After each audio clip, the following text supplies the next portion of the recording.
Business की दुनिया में कामयाबी के लिए जहां पर काम करने वाले लोगों की मेहनत, दियानत, लियाकत, इन तमाम चीज़ों का अपना एक असर होता है।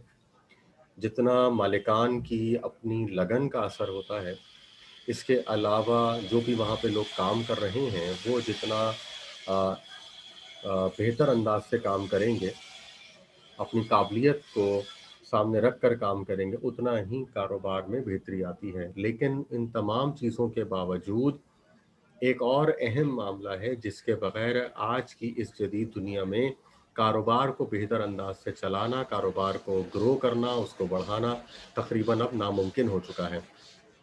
यानी मालिकान की और काम करने वाले लोगों की सलाहियतें, काबिलियतें एक तरफ और ये मामला एक तरफ, और ये मामला है किस चीज़ का? मार्केटिंग और एडवर्टाइजमेंट का।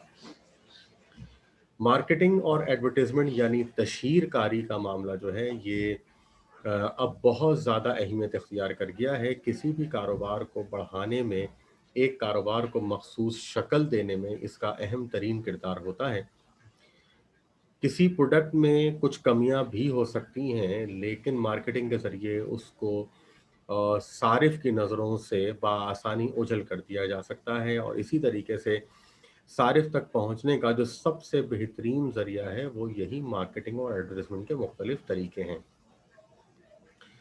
मार्केटिंग और एडवर्टाइजमेंट या एडवर्टाइजिंग इंटरचेंजेबली इस्तेमाल होने वाले लफ्ज़ हैं, लेकिन इनमें एक फ़र्क है, वो फ़र्क भी हम यहाँ पर समझेंगे, और मार्केटिंग और एडवर्टाइजमेंट को अलग अलग से भी हम तफसील जानने की कोशिश करेंगे। तो शुरुआत करते हैं मार्केटिंग से। मार्केटिंग एक कंप्लीट प्रोसेस का नाम है। मार्केटिंग को नॉर्मली हम एडवर्टाइजमेंट से तशबीह देते हैं, लेकिन ऐसा नहीं है। मार्केटिंग एक मुकम्मल प्रोसेस है, और ये प्रोसेस किसी भी चीज़ की प्रोडक्शन से लेकर कंजम्पशन तक के मामलात को कवर करता है। Marketing is the process by which goods and services move from point of production to the point of consumption।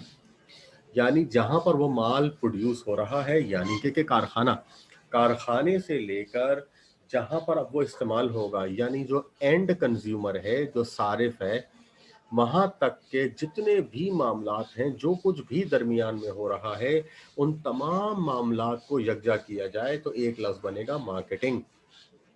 यानी मार्केटिंग में सिर्फ और सिर्फ पंफलेटिंग, बैनरिंग या एडवर्टाइजमेंट टीवी के ऊपर शामिल नहीं है, बल्कि इसके अंदर तमाम के तमाम मामला शामिल हैं जो प्रोडक्शन से लेकर कंजम्पशन तक फैले हुए हैं।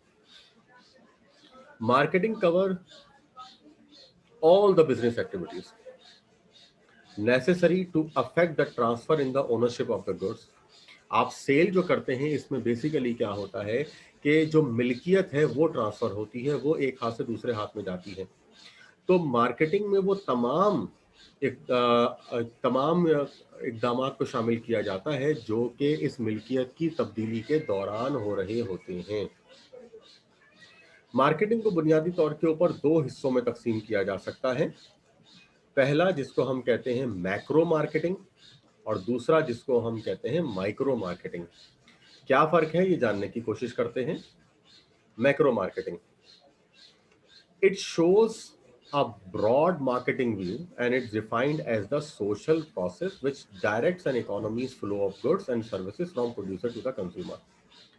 यानी कि जो मैक्रो इकोनॉमिक्स के अंदर तमाम मामलात जो प्रोड्यूसर से कंज्यूमर तक के हैं उनको शामिल किया जाएगा। A way which effectively matches supply and demand and accomplish the objectives of society।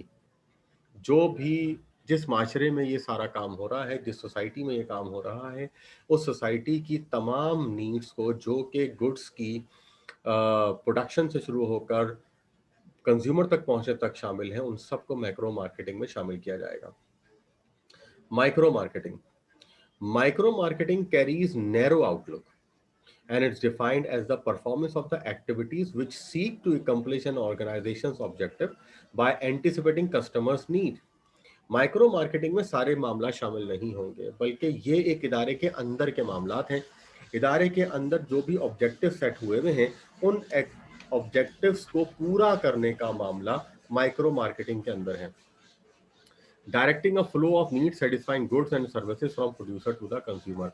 तो फर्क ये हो गया कि मैक्रो जो है ये ब्रॉड बेस्ड है, इसके अंदर ऑर्गेनाइजेशन के बाहर के और अंदर के तमाम मामला को रखा जाएगा, जबकि माइक्रो के अंदर सिर्फ और सिर्फ ऑर्गेनाइजेशन के अपने अंदर जो ऑब्जेक्टिव्स तय हुए हुए हैं, वो ऑब्जेक्टिव जो कि प्रोड्यूसर से कंज्यूमर तक फैले हुए हैं, उनको पूरा किस तरह किया जाएगा, उन मामला को माइक्रो मार्केटिंग के अंदर डिस्कस किया जाएगा।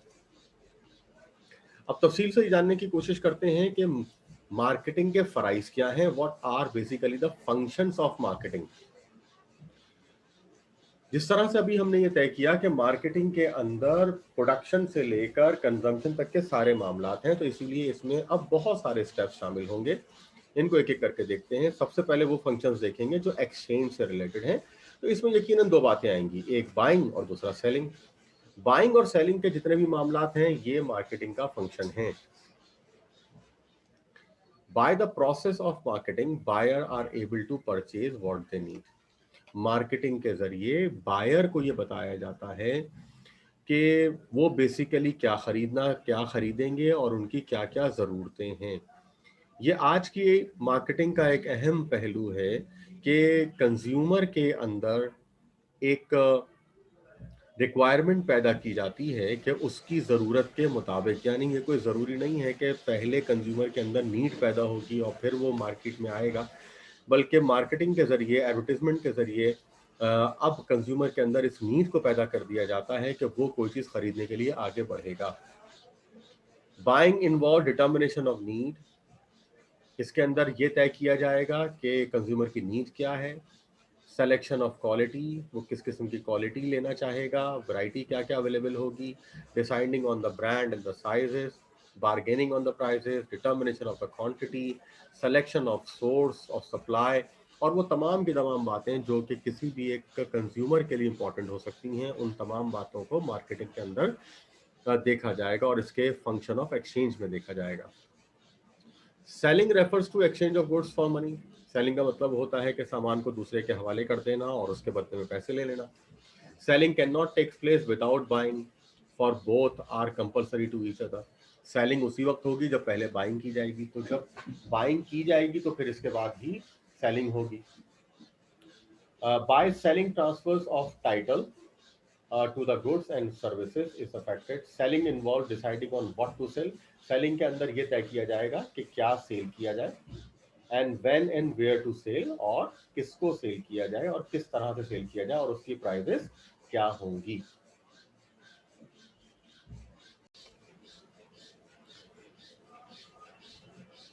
मार्केटिंग का नेक्स्ट फंक्शन हमारे पास है जिसको हम कहते हैं फंक्शन ऑफ फिजिकल डिस्ट्रीब्यूशन। ना फंक्शन ऑफ फिजिकल डिस्ट्रीब्यूशन में हमारे पास जो पहला एस्पेक्ट है वो एस्पेक्ट है स्टोरेज का। किसी भी बिजनेस में स्टोरेज एक अहम तरीन मामला होता है। अगर वहाँ पर सामान को कुछ अरसे रखना मकसूद है, चाहे एक छोटा कारोबार हो या बड़ा कारोबार हो, दोनों जगह के ऊपर सामान को कुछ अरसे के लिए होल्ड किया जाना ज़रूरी होता है ताकि प्रॉपर कस्टमर को प्रॉपर प्राइस के ऊपर उसको बेचा जा सके। तो स्टोरेज के मामला भी मार्केटिंग के फंक्शन का हिस्सा होते हैं। Once the good have been produced, they must be stored until they are delivered or demanded. सामान जब पैदा कर दिया गया है, उसके बाद उसको उस वक्त तक रखा जाएगा जब तक कि वो डिमांड में ना आ जाए, जब तक कि उसको कोई खरीदने के लिए तैयार ना हो जाए। Storage is holding the goods when they are manufactured. Storage का मतलब होता है कि जब सामान तैयार हो गया है तो फिर उसको कुछ अरसे के लिए रोक लेना। The means of storage include shops, store and warehouses. और स्टोरेज का मतलब होता है कि सामान को दुकानों में, स्टोर्स में या गोदामों में रखना, और ये मामला भी मार्केटिंग प्रोसेस का हिस्सा है। मार्केटिंग का नेक्स्ट एस्पेक्ट इसी फिजिकल डिस्ट्रीब्यूशन में उसको कहते हैं ट्रांसपोर्टेशन। सामान का सिर्फ प्रोड्यूस होना काफ़ी नहीं है, बल्कि उसका कस्टमर तक पहुंचाना भी ज़रूरी है। ये पहुंचाने के मामलात में प्रोड्यूसर और कस्टमर के दरमियान में कई चीज़ें आती हैं। मिसाल के तौर के ऊपर फैक्ट्री से सामान निकलता है तो पहले वेयर हाउसेज में जाता है, वहाँ तक पहुँचाना, फिर वेयर हाउसेज से वो रिटेलर्स के पास जाता है, रिटेलर्स से कंज्यूमर के पास जाता है। इन तमाम चीज़ों में ट्रांसपोर्टेशन इन्वॉल्व होती है। तो ट्रांसपोर्टेशन भी मार्केटिंग का एक अहम हिस्सा बन जाता है। जहां if storage creates time utility, storage की वजह से टाइम यूटिलिटी पैदा होती है, यानी सामान को वक्त पर बाहर लाया जाता है। ट्रांसपोर्टेशन क्रिएट्स प्लेस यूटिलिटी, सामान को वहां पहुंचाया जाता है ट्रांसपोर्टेशन के जरिए जहां पर उसकी जरूरत है, इसको कहते हैं place utility. By transportation we take goods and services from the place of supply to the place of demand. Transportation के जरिए हम सामान को जहां पैदा हुआ है वहां से उस जगह पर लेके जाते हैं जहां पर उसकी डिमांड है। ट्रांसपोर्टेशन के बाद मार्केटिंग का नेक्स्ट फंक्शन है फैसिलिटेटिंग फंक्शंस, जिसमें हमारे पास पहला एस्पेक्ट है और वो है फाइनेंस का, यानी पैसे का आना और जाना, inflow and outflow of money. Finance is the life blood of the business. Finance किसी भी कारोबार का अहम तरीन हिस्सा है। Without money no business activity no matter how small can be perform. आपका कारोबार छोटा है या बड़ा, इससे कोई ताल्लुक ही नहीं है। जितना बड़ा होगा उतना ज्यादा आपको पैसा चाहिए होगा, जितना छोटा होगा उतना कम पैसा चाहिए होगा, लेकिन बहरहाल पैसा चाहिए होगा। ये पैसा कहाँ से आएगा? ये पैसा आएगा कैपिटल यानी कि ओनर की इन्वेस्टमेंट के जरिए, लोन्स यानी कि उधार लेना, रिटेन्ड अर्निंग यानी बचे हुए पिछले सालों के बचे हुए पैसे में से इस्तेमाल करना। फैसिलिटेटिंग फंक्शंस में नेक्स्ट हमारे पास है जिसको हम कहते हैं ग्रेडिंग एंड स्टैंडर्डाइजेशन। ग्रेडिंग और स्टैंडर्डाइजेशन का मतलब होता है कि जो सामान आपने बनाया है फिर उसको क्वालिटी के लिहाज से अलग अलग करना, ये भी बहुत जरूरी है। जो फाइन क्वालिटी अच्छी क्वालिटी है उसका सामान ज्यादा प्राइस के ऊपर बिकेगा, और जो लो क्वालिटी है उसका सामान लो प्राइस पर बिकेगा। तो सामान की क्वालिटी के लिहाज से सामान की डिस्ट्रीब्यूशन करना निहायत जरूरी है। Grading is specification of quality rank और class according to the value. Grading का मतलब होता है सामान को उनकी क्वालिटी के लिहाज से, क्लास के लिहाज से अलग अलग करना। Standardization is the process of making goods of uniform size and shaping. Standardization का मतलब होता है कि एक ही स्टैंडर्ड के मुताबिक, मयार के मुताबिक हर चीज को तैयार कर देना। तो ये दो लफ्ज हो गए, एक है ग्रेडिंग और एक है स्टैंडर्डाइजेशन। ग्रेडिंग का मतलब है जो सामान तैयार हो गया है उसकी क्वालिटी के मुताबिक उसकी क्लासिफिकेशन कर देना, दर्जाबंदी कर देना। जबकि स्टैंडर्डाइजेशन के अंदर जब सामान तैयार हो रहा होता है तो तैयारी के दौरान इस बात का ख्याल रखना कि तमाम का तमाम सामान एक ही साइज, शेप और एक ही स्टैंडर्ड के मुताबिक हो। इसको ग्रेडिंग एंड स्टैंडर्डाइजेशन कहते हैं। ग्रेडिंग और स्टैंडर्डाइजेशन के बाद नेक्स्ट चीज है इंफॉर्मेशन। आज के इस जदीद दौर में मालूमात का हुसूल, मालूमात का रखना अहम तरीन मामला है। ये भी मार्केटिंग का एक फंक्शन है कि कारोबार करने वाले लोगों को या सारिफीन को मुकम्मल तौर से हर मामले में आगाह रखा जाए। Successful marketing requires up-to-date and maximum information about market, technology, demand, supply, public taste, preferences, internal and external environment, competition। एक बेहतरीन मार्केटिंग स्ट्रेटेजी ये होगी कि जो मुकम्मल तौर से अपडेट हो आज के हालात के मुताबिक। एक बेहतरीन मार्केटिंग उसको तस्वुर किया जाएगा कि जिसमें मुकम्मल मालूमात के साथ काम किया जा रहा है, टेक्नोलॉजी के मुतालिक मुकम्मल इल्म है, डिमांड सप्लाई इस वक्त मार्केट में क्या चल रही है, लोगों के इस वक्त टेस्ट क्या है, प्रेफरेंसेस क्या हैं, कंपटीशन के क्या हालात हैं, मुल्क के अंदरूनी और बैरूनी मामलात क्या हैं, इन तमाम चीज़ों के ऊपर निगाह रखना निहायत अहम है। और ये मार्केटिंग का एक फंक्शन है कि कारोबार और सारिफीन को मुकम्मल तौर से आगाह रखा जाए। इसी का नेक्स्ट हमारे पास एस्पेक्ट है जिसको कहते हैं रिस्क, यानी खतरा मोल लेना। कोई भी कारोबार बगैर खतरा मोल लिए नहीं चलाया जा सकता। रिस्क हमेशा से कारोबार का हिस्सा रहता है। ये रिस्क मुख्तलिफ किस्म के हो सकते हैं। मिसाल के तौर के ऊपर कारोबार के बंद हो जाने का, सामान के आग लग जाने का, कारोबार में आग लग जाने का, कोई भी कुदरती आफत के आ जाने का, या गवर्नमेंट की पॉलिसीज में तब्दीली हो जाने का, या खुद कारोबार के चलाने वाले लोगों को अपनी सेहत के मुख्तलिफ खतरात लाहक रहते हैं। ये रिस्क किस तरह से मिनिमाइज किए जाएं, इन रिस्क को कैसे कैलकुलेट किया जाए, ये भी मार्केटिंग का एक फंक्शन है। तो ये हमने यहाँ पर मार्केटिंग के मुख्तलिफ फंक्शंस देखे जिसमें बेसिकली हमने तीन बातें की। पहली बात हमने यहाँ पर ये की कि मार्केटिंग के जो फंक्शंस हैं उनमें पहला है एक्सचेंज फंक्शन, जिसमें हमने बाइंग और सेलिंग को पढ़ा। इसके बाद फिर हमने नेक्स्ट देखा जो कि थे फिजिकल डिस्ट्रीब्यूशन के, जिसमें स्टोरेज ट्रांसपोर्टेशन को हमने देखा कि सामान को कैसे रोका जाएगा और दूसरी जगह पहुंचाया जाएगा। और फिर फाइनली हमने देखा कुछ फैसिलिटेटिंग फंक्शंस, और जिसमें हमने फाइनेंस के मुतालिक पढ़ा, ग्रेडिंग स्टैंडर्डाइजेशन के मुतालिक पढ़ा, इंफॉर्मेशन और रिस्क के मुतालिक हमने जाना।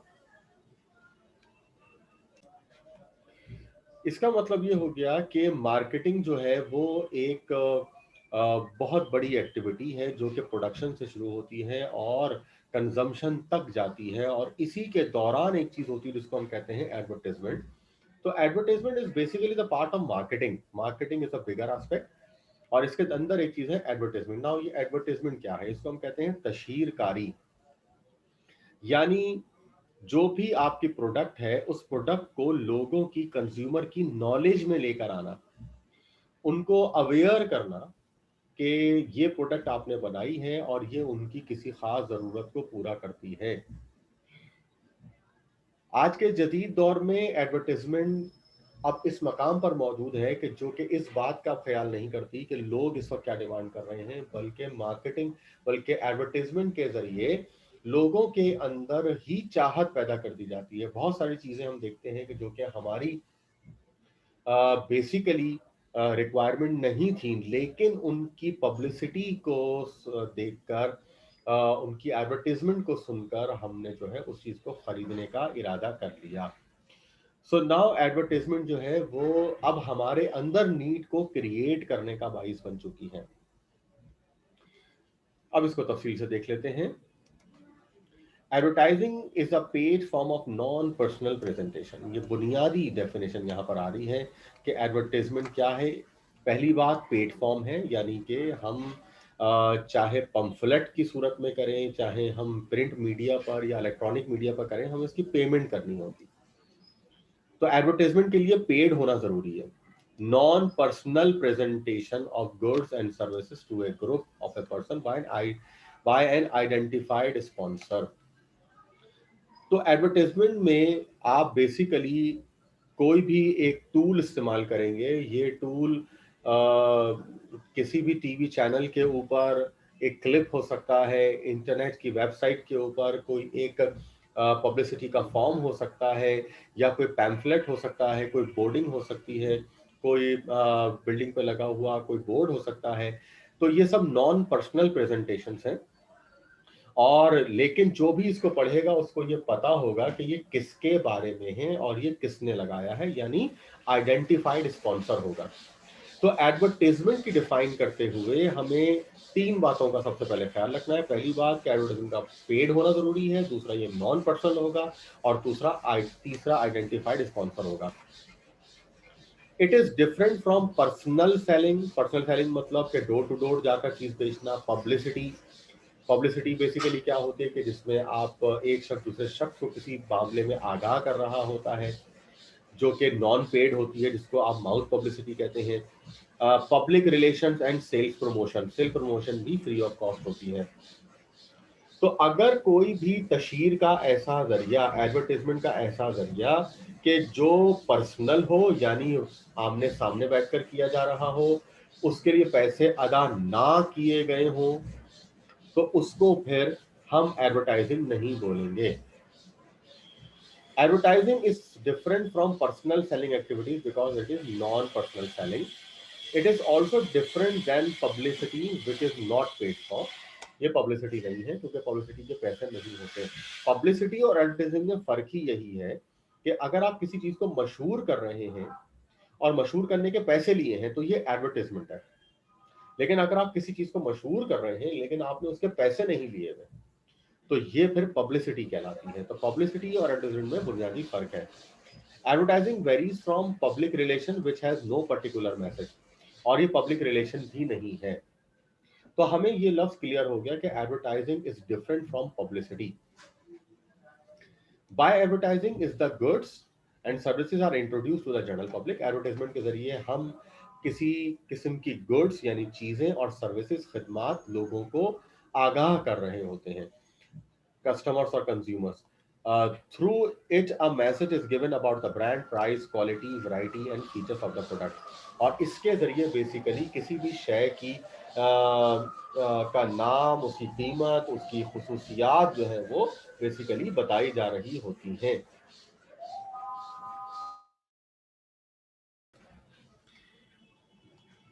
अब हम ये समझने की कोशिश करेंगे कि एडवर्टाइजमेंट जो की जाएगी इनके ज़राए क्या क्या होंगे, किन किन ज़रियों से एडवर्टाइजमेंट यानी तशहीरकारी की जा सकती है। तो इसमें जो पहला हमारे पास अहम तरीन हिस्सा है वो है प्रिंट मीडिया, यानी प्रिंटेड मटेरियल जो हम इस्तेमाल करते हैं पब्लिसिटी के लिए, उसको अब हम यहाँ पर देखेंगे, जिसमें हमारे पास सबसे पहले जो चीज़ आ रही है वो है न्यूज़पेपर यानी अखबारात। अखबारात अगर आप मशहूरी करना चाहते हैं, एडवर्टाइजमेंट करना चाहते हैं, तो अखबारात उसका एक अहम जरिया होंगे। दुनिया भर में और हर मुल्क में, हर शहर में रोज़ लाखों की तादाद में अखबारात छपते हैं और अखबार बीनों की तादाद एक बहुत बड़ी है आज की इस इंटरनेट की दुनिया में भी। तो न्यूज़पेपर के अंदर अखबार देकर अपनी प्रोडक्ट की मशहूरी काफ़ी ज़्यादा की जा सकती है। Newspapers are issued daily and weekly and provide latest news and information to the general public. अखबारों से हमें नई खबरें पता चलती हैं and they are good and effective means of making the goods and services known to the prospective customer. और चूंकि लोग ये अखबारात इन खबरों की वजह से खरीदते हैं, तो उसमें अगर ऐड भी आ जाता है तो उससे लोगों को हमारी प्रोडक्ट के मुतालिक पता चलता है। मैगजीन्स एंड जर्नल, अखबारात की तरह कुछ पीरियोडिकल्स भी होते हैं। पीरियोडिकल्स मतलब जो हफ्तावार या महीनेवार हमें प्रोडक्ट्स मिलती हैं, जो हम मुख्तलिफ मैगजीन से इस्तेमाल करते हैं, जर्नल से इस्तेमाल करते हैं, तो इनको हम पीरियोडिकल्स कहते हैं और आमतौर से इनको मैगजीन्स और जर्नल्स कहा जाता है। Their impact also is limited to only some cities. Rural areas cannot reach because of low literacy rate. और लेकिन इसमें सिर्फ एक मसला है और वो ये कि मैगजीन्स और जर्नल्स जो हैं ये सिर्फ और सिर्फ ज़्यादातर अर्बन एरियाज में पढ़े जाते हैं, और लेकिन जो देही इलाके हैं, रूरल एरियाज हैं, वहाँ पर चूंकि लिटरेसी रेट बहुत कम होता है, तो इसीलिए मैगजीन्स और जर्नल्स वहाँ पर ज़्यादा इस्तेमाल नहीं होते।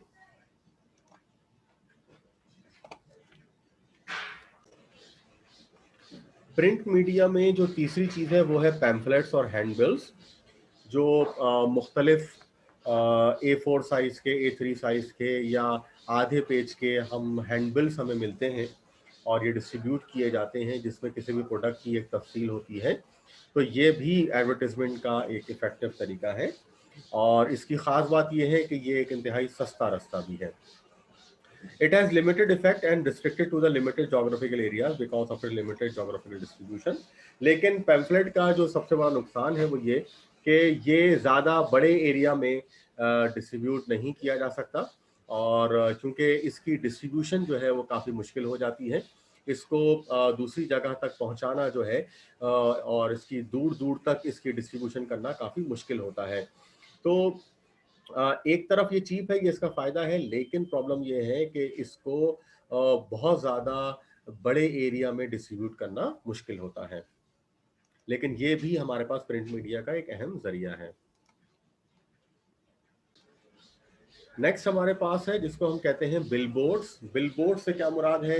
बिलबोर्ड से मुराद होती है कि जो बड़ी बड़ी होर्डिंग्स लगी हुई होती हैं सड़कों के किनारों के ऊपर, और ये होर्डिंग्स जो हैं इनका साइज जो है वो बहुत मैटर करता है। ये बिल्डिंग्स के ऊपर और सड़कों के किनारों पर, सड़कों के अतराफ में ये इस्तेमाल की जाती हैं और इनका बुनियादी मकसद ये होता है कि गाड़ियों पर जाने वाले लोग जो हैं वो इनको रीड कर सकें और वो प्रोडक्ट से अट्रैक्ट हो सकें। इसके अलावा जो लोग पैदल चल रहे हैं सड़कों के ऊपर, उनको प्रोडक्ट के हवाले से बताना मकसूद होता है। They are use to attract the attraction of the automobile travellers and passengers. ठीक है, तो इनका बुनियादी मकसद गाड़ी में ट्रैवल करने वाले लोग और जो मुख्तलिफ पैदल चलने वाले लोग हैं, ये उनको अट्रैक्ट करने के लिए होती है।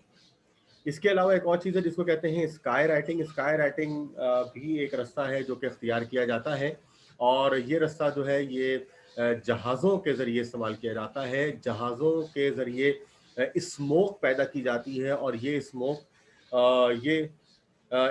जो है ये आसमान के ऊपर मुख्तलिफ चीज़, प्रोडक्ट का नाम और या लोगो वगैरह उस स्मोक के ज़रिए क्रिएट किया जाता है आसमान पर, और लोगों को देखने में ये काफ़ी अट्रैक्टिव लगता है, लेकिन यकीनन ये एक बहुत ही महंगा रास्ता है एडवर्टाइजमेंट का। नेक्स्ट है इलेक्ट्रॉनिक मीडिया। इलेक्ट्रॉनिक मीडिया के अंदर दो चीज़ें हैं, एक है ऑडियो और दूसरा है वीडियो। ऑडियो का मतलब ये है कि रेडियो को इस्तेमाल करना। रेडियो आज के दौर में भी बहुत मकबूल है। टेलीविज़न के आने से पहले यकीनन सिर्फ रेडियो ही हुआ करता था, तो इसकी पहुंच मुकम्मल थी, और लेकिन अब जो है रेडियो की जो पहुंच है वो कम हुई है, लेकिन अभी भी देही इलाकों में ख़ास तौर से और अर्बन इलाकों में भी इसका अपना एक असर है। ये रेडियो के ज़रिए भी अपनी प्रोडक्ट को बहुत ज़्यादा तशहीर दी जाती है, और लोगों को अवेयर किया जाता है अपनी प्रोडक्ट के हवाले से। ये भी एक दरमियानी खर्चे का रास्ता है, और इसके ज़रिए भी अपनी प्रोडक्ट को बेहतर अंदाज से एडवर्टाइज किया जाता है, और ये आज भी काफ़ी मकबूल है। इसके मुकाबले में जो वीडियो मीडिया है, ये सबसे ज़्यादा अट्रैक्टिव रास्ता है आज के इस दौर में, और चूँकि लोग सबसे ज़्यादा जो व्यूअरशिप है वो इसी मीडिया को हासिल है, जिसमें सबसे बड़ा हिस्सा टेलीविज़न का है, और टेलीविज़न की व्यूअरशिप चूँकि सबसे ज़्यादा है, तो इस पर अगर तशहीर की जाती है तो इसके सबसे ज़्यादा असरात आते हैं, और बहुत ही क्विक असरात आते हैं, लेकिन ये एक महंगा रास्ता है, और लेकिन इसकी इफेक्टिवनेस चूंकि बहुत ज़्यादा है, तो इसीलिए हर इदारा और ब्रांड इस बात की भरपूर कोशिश करता है कि वो इस रास्ते को इख्तियार करे। इस रास्ते को इख्तियार करते हुए नए नए अंदाज से एड बनाए जाते हैं, और उसमें मुख्तलिफ लोगों को इस्तेमाल किया जाता है, और बाज़ औक़ात ग्राफिक्स को भी इस्तेमाल किया जाता है, और अपनी प्रोडक्ट को ज़्यादा से ज़्यादा तशहीर की जाती है।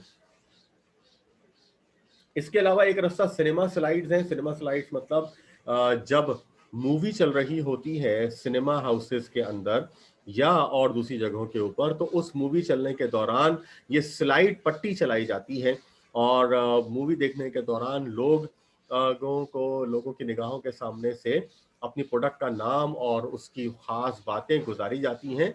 तो ये रास्ता भी एडवर्टाइजमेंट में इस्तेमाल किया जाता है। इसके अलावा इंटरनेट, जो कि यकीनन आज के दौर की रीसेंट एरा की सबसे मकबूल तरीन एडवर्टाइजमेंट का जरिया बन चुका है। अब इंटरनेट के ऊपर मुख्तलिफ वेबसाइट्स को इसके लिए इस्तेमाल किया जाता है। लोगों की पसंद नापसंद के मुताबिक उनको ऐड दिखाए जाते हैं। ये ऐड मुख्तलिफ सोशल मीडिया के ज़रिए भी उन तक पहुँचते हैं। इसके अलावा वेबसाइट जो वो सर्च कर रहे होते हैं, तो उसमें भी बार बार ये ऐड उनके सामने लाए जाते हैं और उनको दिखाया जाता है। इसके अलावा जो बहुत ही मकबूल मुख्तलिफ वेबसाइट्स हैं या एप्लीकेशंस हैं, लाइक यूट्यूब हैं या फेसबुक हैं, या इसके अलावा और बहुत सारे, इनके ऊपर भी बाकायदा इनको इस्तेमाल करके कंपनीज अपनी प्रोडक्ट्स कंज्यूमर के सामने लेकर आती हैं। और चूंकि यूट्यूब या फेसबुक या और इसके अलावा इस जैसी जितनी भी एप्लीकेशंस हैं, वेबसाइट्स हैं, चूंकि यहाँ पर हर कंज्यूमर अपना डाटा भी रखे हुए होता है, तो इन इदारों को बिल्कुल एक्यूरेटली इस बात की नॉलेज होती है कि कौन सा कंज्यूमर, कौन सा यूज़र जो है वो क्या सोच रखता है।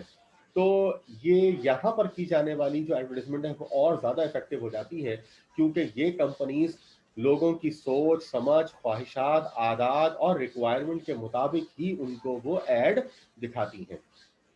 यही वजह है कि आज की इस दुनिया में और आने वाले वक्त में यकीनन इंटरनेट जो है वो सबसे ज़्यादा मकबूलियत अख्तियार कर रहा है, और आने वाले वक्त में ये तमाम मुख्तलिफ किस्म के मीडिया को पीछे छोड़ता हुआ एडवर्टाइजमेंट का सबसे अहम जरिया बन जाएगा।